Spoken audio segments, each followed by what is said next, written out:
Yes, we know previously there are several methods of analyzing the system. So where we have used transfer function as one of the important measures. And also right from the module bin we have seen that in order to analyze a particular system. So first the physical model was considered and later on the mathematical model of the physical system was obtained. And again the system was analyzed by writing its transfer function. So therefore the transfer function model in general, so it provides a very simple kind of analysis method, but also it is associated with some demerits. So some of the demerits which are associated with the transfer function methodology are, so first one, it is defined under some zero initial conditions. Okay, so in the analysis part the initial conditions are assumed to be zero, so and then the response will be evaluated. So that is one of the assumptions in that. And also uh, this particular analysis, that is transfer function based analysis, is applicable to the linear time invariant systems, and they are also restricted to single input and single output approaches. Okay, so that is one of that is considered as one of the demerits. And also the transfer function based methods, okay, so or the techniques, they give only the response of the system. That is, their analysis is mainly concentrated towards the system response. So for applied excitation or applied input signal. And further from this particular technique, that is transfer function based technique, it is not possible to analyze what is the internal state of the particular system. So because its variables are concerned only with the input variable and the output variable, so further it doesn't have any provision to check what is the state of individual variable inside a system. So that is one of the things. And other methods like root locus methods, okay, so whatever graphical methods are there, so they are like a trial and error methods, and they are much more prone to error compared to the transfer function based model. So therefore by considering all these demerits associated with the transfer function based models, okay, so there is a need for a method so which completely analyzes not only the input output variable but also it gives the what is happening inside the system through state variables. Okay, so therefore we need a more general mathematical representation of the particular system, so which not only gives the information about the output but also it defines what is the state of the system variables. Okay, and also it will say uh, how many state variables are there along the particular flow of signals. Okay, so that those state variables they give in-depth analysis of a particular system, which is not possible to get from a normal transfer function methodology. So therefore, all these requirements have led to the development of a new approach called as a state variable approach. So therefore, it's a time domain approach only. State variable analysis, it's a time domain approach only. So using the time domain analysis, let us see what are the various possibilities are there so that we can analyze a given system in detail. So here to begin with, we have some terminologies associated with the state variable analysis. So therefore, first of all, we need to know what is that state variable, because so far in the previous modules we know what is the input variable and output variable. So therefore, now the state variable is a new term which particularly associated with this particular state variable analysis technique. Okay? So therefore, as the name itself indicates, so it is a variable or it is one of the variables. Okay? So it is one of the variables of a system, so which is used to describe the mathematical state of a dynamic system. Okay, so it is entirely different from either input variable or a output variable. So a state variable is nothing but it is one of the variables of a system which is particularly used to describe the mathematical state of a particular dynamic system. Okay? So therefore, then what is this state now? So, so the state is also one of the important terminology in the state variable analysis technique. So state of a particular system, it describes the system, okay, to determine its future behavior. So it tells at what state at a given instant of time, what is the state of a particular system. It describes the system. The state of a system is used to describe the system, and also it is used to describe or to determine its future behavior. So these state variables, so they are different for different systems. For example, if you consider a mechanical system, then the position and velocities are considered as typical state variables. So that is, they are not unique. So they differ from system to system. So particularly in a mechanical system, position and velocities are typical state variables. But whereas in thermodynamic systems, so when you go for the thermodynamics, then temperature or pressure, energy, entropies or volume, so they can be considered as the state variables. Okay, because these are the variables which particularly change their values. Okay, so at every instant of time or at a particular instant of time, it is possible to analyze the system completely by just reading the values of these variables. So similarly, in case of electronic circuits, so voltage at nodes and current through the components in the circuits can be considered as the state variables. So therefore, from system to system, the definition of the state variables is different. So corresponding to a particular system, so there can be one state variable or there can be more state variables, and you can choose which parameter can be chosen as a state variable here. So in order to describe that, these two examples are mentioned. So therefore, in particularly in control engineering, so what is the use of the state variables? So the state variables are used to represent the states of a general system.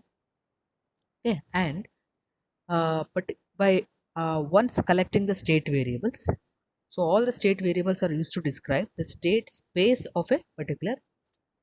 Okay, so here this is a new term, state space.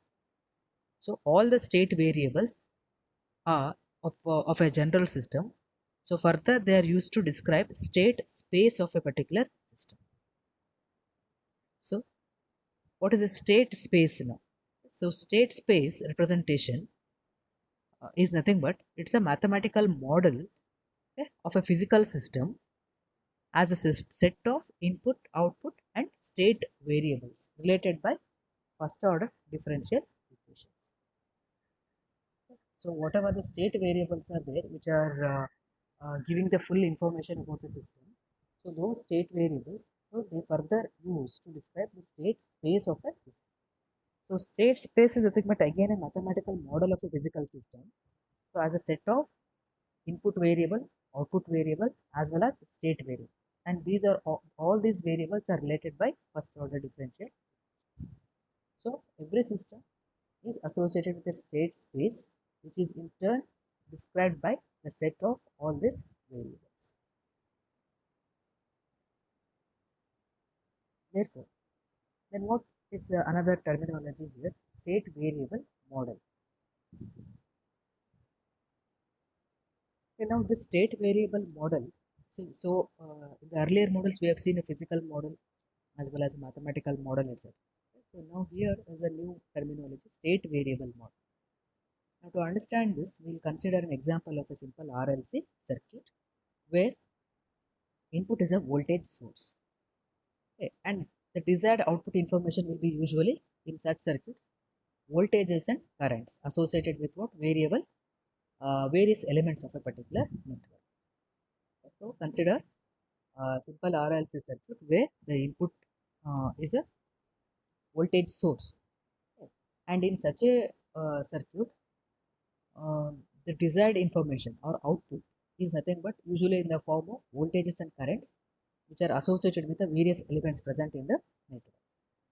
So at any instant of time t, okay, so at any instant of time t, this output information can be obtained, okay, across capacitor or current through the inductor, in addition to the values of the input. That is, if you know the applied input, then it is possible to evaluate what is the voltage across the capacitor as well as current through the inductor at a given instant of time t. So therefore now with this basic information, so let us introduce some of the variables here like this. So let the voltage across a capacitor here be E of t. Let the voltage across a capacitor be named as E of t, and the current through the inductor can be called as I of t. Now, particularly in case of this RLC series circuit, so this E of t and I of t, that is voltage across capacitor and current through the inductor, they are known as characterizing variables. So this is one more new term, characterizing variables. Okay, so there are other variables also, input, output. Okay. So but particularly voltage across the capacitor E of t and current through the inductor I of t, so they are termed as, or they constitute set of characterizing variables in the network. So now these characterizing variables are selected based on the energy concept. Okay. So for example, in case of capacitor C, the energy stored at any instant of time t is half into C into E square of t. And similarly, in case of an inductor, it is half into L into I square of t. Okay. So therefore, whatever the dynamic changes are there inside a system, they are caused by the redistribution of the energies within a given network. Okay. So therefore, the number of independent energy storage elements, or the number of independent energy storage possibilities in a network, is considered as the number of characterizing variables. So in this, okay, C, voltage across a capacitor, as well as the current through the inductor. Okay, so here there are two possibilities are there. So therefore that's why E of t and I of t are considered as the characterizing variables, and their values also they change at t. Okay, so at every instant of t their values may change. That is called the dynamic behavior. So therefore the values of characterizing variables at any instant of time t, it describes what is known as state of the network. Now this is the important statement. So what is the significance of identifying the characterizing variables inside a network is the role of, or the function of these characterizing variables is at any instant of time t, they describe the state of the given network, and hence these variables are therefore called as state variables of the network. Okay, so now characterizing variables. Okay, so as they describe the state of the network at a given instant of time, so now they are called as state variables of the network. Okay, so therefore, the meaning is in order to call a particular variable as a state variable in a system, so it has to present the dynamic behavior or the dynamic changes in the system at any instant of time t. Then only that variable is called as a state variable. And while doing so, what it describes the state of the network at the given instant of time. Okay, so this is what is basic definition of the state variables of the network. So further continuing this the same, so the dynamic behavior is described by using the dynamic equations of the network, that is either KVL or the KCL, in terms of rate of change of capacitor voltage and inductor current. Okay. So now just now we have defined that state variables are going to uh, give information about state of the system at any instant of time t. So therefore, as the behavior of the system is dynamic in nature, we are studying the dynamic behavior through the state variables only. Okay. So therefore, that dynamic behavior is described for a given circuit. The dynamic behavior is described by writing its equations either in KVL or KCL. So how it should be written? So those dynamic behaviors should be written in terms of rate of change of capacitor voltage. Okay, so either it should be written in terms of rate of change of capacitor voltage or and inductor current. Okay. So the solution of these equations. Okay, so once we write the equations using either KVL or KCL, the solution of these equations evaluated at a time t gives state of the particular network. So So we have what? A RLC series circuit. In order to analyze the behavior of the circuit, what we need is a state variables. Okay. So the state variables are going to define state of the system. So in order to analyze that state of the system, the entire dynamic behavior of the system has to be represented in its mathematical model, which are called as the dynamic equation. So those dynamic equations can be written either using KVL or the KCL, and particularly these equations have to be written as rate of change of capacitor voltage and inductor currents.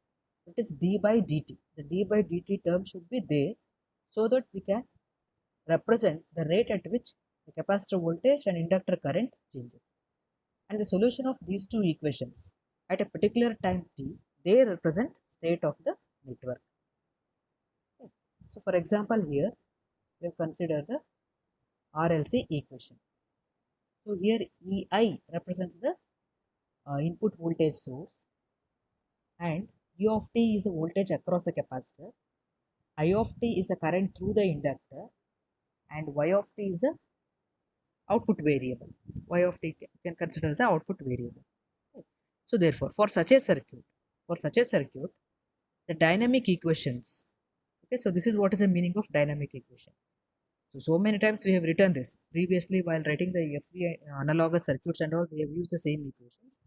Okay, so now particularly in this we are calling it as a dynamic equations because the values of either I of t or E of t are going to change with respect to the time t. That's only the meaning.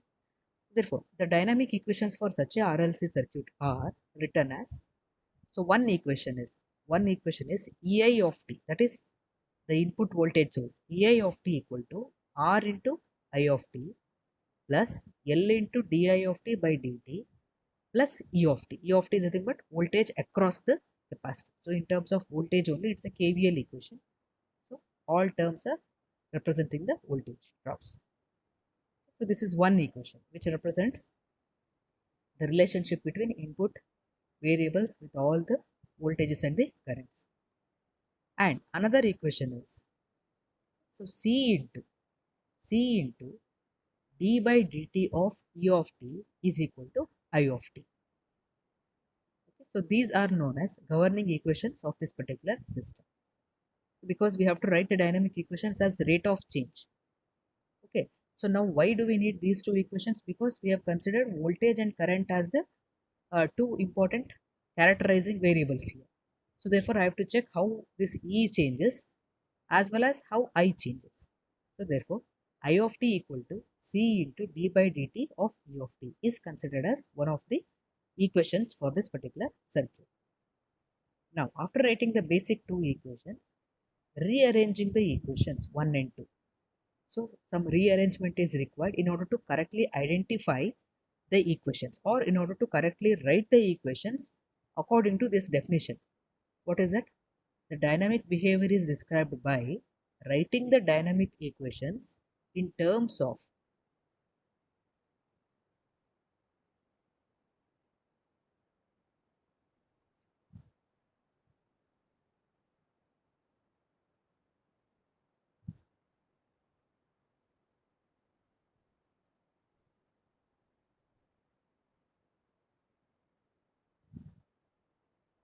so the dynamic equations have to be written in terms of rate of change of capacitor voltage and inductor current. Okay, so that is what is the format. Therefore, by rearranging equations, the basic equations 1 and 2, so the two new equations 3 and 4 are generated. See, they are just rearrangements. That's all. So d by dt of E of t. Okay? So first equation 2 is considered. Using equation 2, we are writing d by dt of E of t, rate of change of E of t, that is equal to, so this c is sent to the denominator, so 1 by c into I of t, that is equation 3. Similarly, from 1 we extract only the differential part, that is d by dt of I of t, rate of change of I of t. So therefore d by dt of I of t equal to, now, so in this term transfer all the terms, the other side. So take only d by dt of I of t on the LHS, transfer remaining all terms on the other side. So therefore minus 1 by L E of t minus R by L. So this is minus R by L I of t plus 1 by L E I of t is the resulting equation. That is, what we have done is we are trying to write the dynamic behavior of this particular system as rate of change of E of t and I of t. Why particularly E of t and I of t? Because these two are selected as the variables. These two are selected as a state variables which are going to say some information, which are going to give the dynamic information about the particular system. That is voltage and the current, as it is an electrical circuit. Okay? So therefore, rate of change of E of t is nothing but 1 by C into I of t. Similarly, rate of change of I of t inside a system is equal to this much. Okay, so this is equation 3 and 4 are written according to the previous statement. That is, represent the dynamic equations as rate of change of capacitor voltage and inductor current. Okay. So therefore, now what we are trying to find out from these two equations. Okay. So what is the use of these two equations finally? Now the solution of the above equations. The solution of the above equations for time t greater than 0. Time t greater than 0 gives state of E of t and I of t for t greater than 0. So this is what is the use. So solution is the voltage value and the current value. That is what is the solution at the given instant of time t. Okay. So therefore, for any time t greater than 0, the solution is nothing but the state of E of t. How much is the voltage across capacitor and what is the magnitude of the current that is flowing through the inductor. So E of t, I of t evaluated for time t equal to time t greater than 0. So this is what is the solution. So therefore, what is the use of the output variable y of t? So let y of t be the desired output information. Then y of t is equal to. So before writing y of t, we have to consider one simple KVL equation by looking with the RLC series circuit. Okay, so in the RLC series circuit, so we have seen EI of t is the input, that is equal to R into I of t plus E of t is voltage across the capacitor plus Y is the output variable across the inductor. Okay, so therefore, Y equal to, so we need only Y here. Therefore, Y of t with respect to t only it is done. It's a time domain analysis. State variable analysis is a time domain analysis. So therefore, we have to calculate y, how much is Y of t.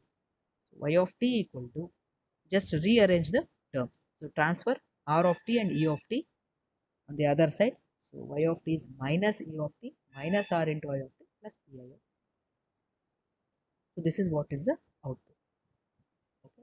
So whatever E of t and I of t that we calculate, so further they are substituted here along with the known input EI of t to get Y of t. The meaning of equation 5 is, once you get the solution for the above equation 3 and 4 at the instant of time t, then substitute that E of t and I of t here along with the known input EI of t. Okay, and the sum of these three is going to decide what is the response Y of t at the given instant of time t. Okay, so therefore now here Y of before determining Y, so we need to find out first what is the states of these two. It is E of t and I of t. Okay, so once that solution is known, later it is possible to write what is the.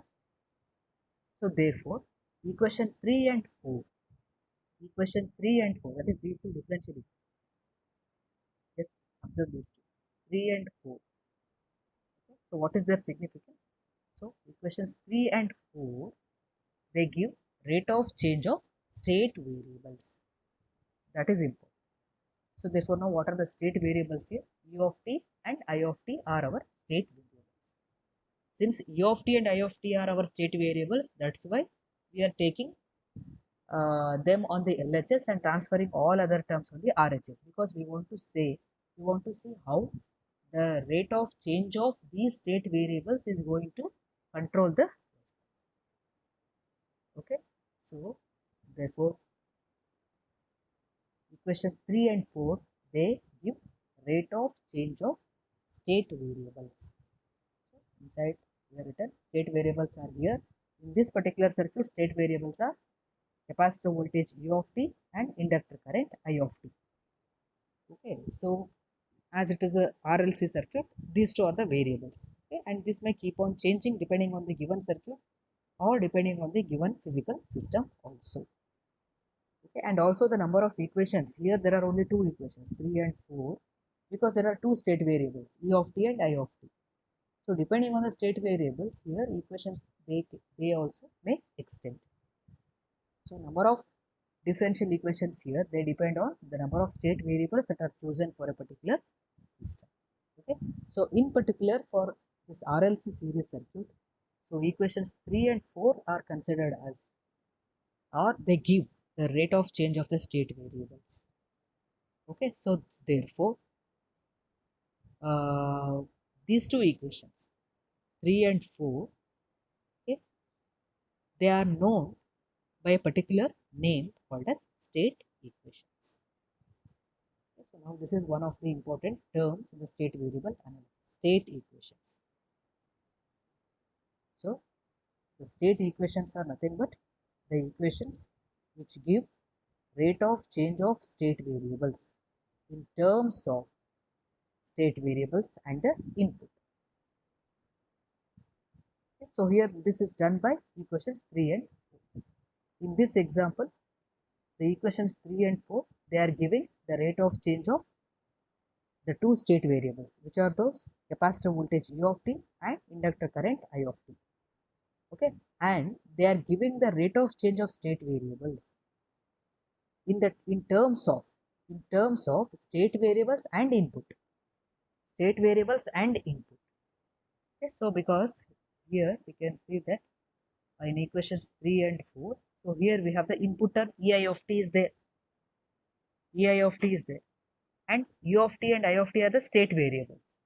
Okay, ei of t is the input, and this is rate of change of the variables. Okay. So now these two equations of this form, they are known as state equations. Okay. So therefore state equations are the equations which give the rate of change of state variables in terms of state variables and input. That is one of the important definitions of the state equations.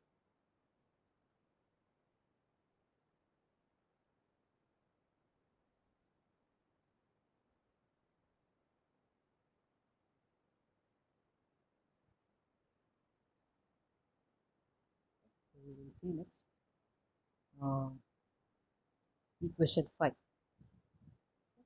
So based on the solutions, so we have written equation 5 also. Then what this equation 5 should be called as? So equation 3 and 4 we have called as state equations. Then what is the name of this equation 5? So equation 5 is an instantaneous equation. Okay? So it is an instantaneous equation which reads output y of t from where? From the state variables u of t and I of t and input ei of t. Okay? And this equation is called as the output equation. So particularly this equation y of t equation is known as output equation. So what is the nature of output equation y of t? It is instantaneous in nature. It is not a fixed one. It is instantaneous in nature and it reads. Okay, so its function is it reads e of t and I of t, also ei of t. Okay, and whatever the values are there at that instant of time, whatever the values of e of t, I of t, and ei of t are there at that instant of time, they will constitute y of t value. They will form y of t value. Okay, so as the time at which these two state variables are analyzed, if it changes, y of t is also going to change. That's why it is an instantaneous equation. Okay, so therefore, this equation particularly it is known by name output equation. Okay, so this is called as the output. Therefore, the terminology we discussed are state first of all, okay, then state variables, then state equations, and output equation. So these are the four important terms associated with the state variable analysis. First term is a state. So state is a one which is going to describe the present state of the particular system, and by knowing the state it is possible to predict its future behavior also. So that is what is the significance of the state. So state variables, so the state variables are chosen depending on the particular system. Okay, and the state variables are going to govern the system, and if you write the equations in the form of rate of change of these state variables, then those equations are called as state equations. So here in this example, we have taken now E of t and I of t as a state variables because their values are important. These two are the elements associated with the energy storing possibilities in the system. Okay, so that's why U of t and I of t were considered as a state variables. And the rate of change of these two state variables is going to give what is known as state equations. Okay. So when we solve the state equations at any instant of time t greater than 0, what we are going to get is a solution. And when that solution is substituted here along with the EI of t, so we are going to generate y of t for the particular system. So therefore, y of t is nothing but an instantaneous value, okay, so which depends on the state variable values A of t and I of t, also EI, input variable. So therefore, this particular relation, that is equation 5, it is called as state equation. So this equation particularly it is known as a state equation. So these were the important definitions related with the state variable analysis. You just go through the definitions as well as this example we have considered to understand the basic definitions, and from the same RLC series circuit. So by just comparing with the circuit, just try to understand what is the significance of that equation 1, 2, and later on 3, 4, and the last equation 5. Okay. So next we will take up in detail about the state and the analysis.